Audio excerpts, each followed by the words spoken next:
This is Dave from Mountain View Woodworks. Hey, I'm going to show you real briefly just the basics of where you mount your hinges, the type of hinges that we use, and also the strike plate.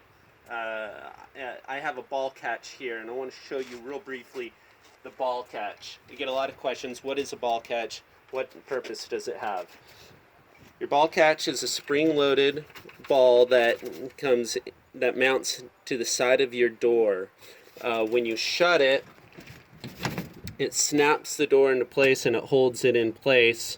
And you have your strike plate that is mounted on your trim or your brick molding in this case here. Now, real quick with the hinges, we have two standard duty hinges.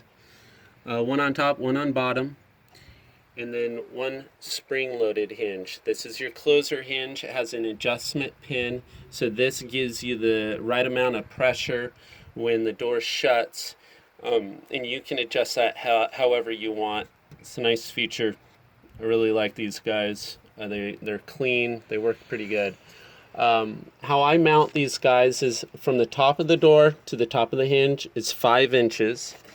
And down here on the bottom hinge, from the bottom of the door to the bottom of the hinge, the bottom hinge is 10 inches. And then approximately halfway between those two hinges is where you mount the spring-loaded hinge. You can mortise these hinges in, or you can do them flush too without mortising them in also.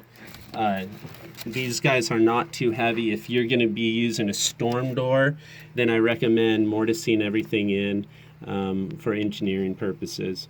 But the other thing that I wanted to point out here is the depth of your trim. So we have about an inch workable space here.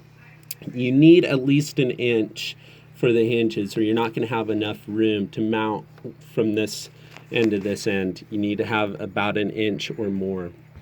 I've done it on about 7/8. About 3/4 of an inch is really, it's just not enough. So keep that in mind. If that is an issue, you can always surface mount your hinges. I've never done that, but I've seen it done, and it seems to work out pretty good. So that's the basics that I have for you today. Thanks for tuning in.